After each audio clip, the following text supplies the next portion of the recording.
Hey, today I'm talking about the 3 Best Picture nominees that I hadn't seen prior to going into 2022. And the names of those 3 movies are Drive My Car, Don't Look Up, and CODA.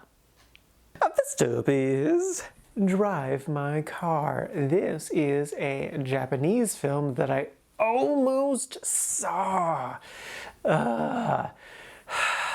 It was playing at the same theater where I watched Hive last year when I was down in Chicago for C2E2, and I almost went to go see it, but I didn't because I spent the entire day at the con and I was like, oh man, I don't know if I could sit through a 3-hour movie after walking around all day long. Anyway, this movie, it was fantastic. I immediately see why it was nominated for Best Picture, and I honestly think it's got a good shot of winning. The basic premise is it's about this theater director slash actor who is forcefully given a chauffeur and ends up forming an interesting friendship. This movie is fantastic. It's 3 hours long, but it does not feel 3 hours long. It does emotions really, really well. It takes its time to really let emotions process, and that's great, especially because the emotions are really, really complex. Because it's about guilt and grief, and it's hard to even describe all of the different complex emotions that are in this. There's just so much. But I also love, the other aspect of the movie is that he's putting on this play, but he likes to do plays in which Tower of Babel style, everyone speaks their own language. So it's like a half a dozen different languages all happening at the same time. You got Japanese, Korean, Mandarin. My favorite aspect was there was Korean Sign Language, which honestly was incredibly, incredibly powerful.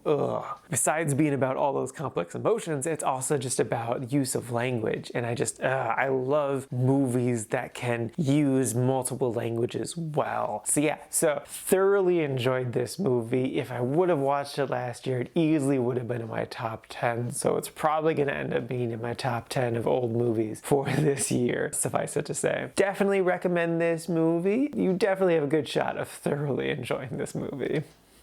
Next up is Don't Look Up. This movie I thought about watching because I like Adam McKay, who co-wrote and directed it. I'm a big fan of Leonardo DiCaprio, but I'm not really huge into Jennifer Lawrence. And then it also got mixed reviews, so I was like, you know, and I'm not gonna bother with this. But my brother Kyle really liked it, and he's like, ignore that, you should watch it anyway. And since it got nominated, I decided to watch it, and yeah, I did end up really liking this movie. I gotta say, it did emotion really, really well. I was filled with so much existential dread while watching this film. I have to give it to them because they did a really good job of manipulating my emotions. If you don't know what this film is about, it's an allegory for climate change. And side note, it's not subtle about it. And that's where a lot of the criticism comes from this movie, is that it's incredibly not subtle. But that's the whole point of the movie, is that you can be incredibly blatantly obvious. The danger could be right there. You just literally look up to see the impending doom. But yet for some reason the opposition will be like, hey, don't look up, guys.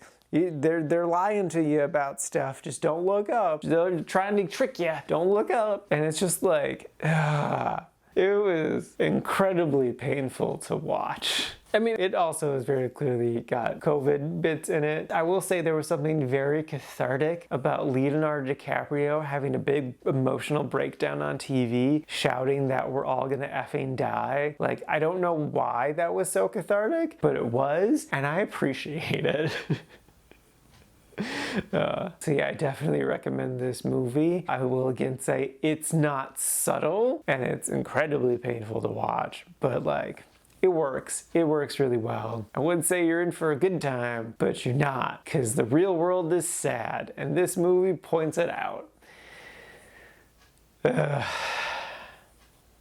And lastly is CODA. This is an Apple TV Plus movie that is a remake of a French film. The title stands for Children of Deaf Adults. This made a number of people's top 10 lists from last year, which really surprised me because I hadn't heard about it till the end of the year. And I tried to sneak it into the end of last year, but it just didn't happen. So I wasn't too surprised when it got nominated, but then watching it, I was a bit surprised that it got nominated. So the basic premise is it's about this teenage girl who has two deaf parents and a deaf older brother, and she's the only hearing person in the family, and it's just about her struggles. Now, if you were to take out the deaf aspect of this movie, it is an incredibly by the numbers movie. Like, as soon as we got through the basic setup, I'm like, oh, they're just gonna do this and this and this and this and this, and that's gonna be the entire movie. And then I waited, and that's exactly what happened. It was really easy to call every single plot point and character arc. So I'm like, I don't get why it got an incredible amount of praise. I will say though, representation matters. I do love that this is a movie featuring several deaf actors, and the subject matter is great as well. I also really liked that they featured parents being shitty in a different way than we often see, because the parents in this are not good people. They're still loving parents, but like, they are the kind of shitty parents in which they put way too much on their child, in the way that like essentially the child has become the parent in the relationship. But like, that and having deaf characters were kind of the most original things about this movie. I did still enjoy it. It was still entertaining, and like, the main girl's charisma really held this movie up. That's for sure. I definitely think it's a good movie that's worth watching. I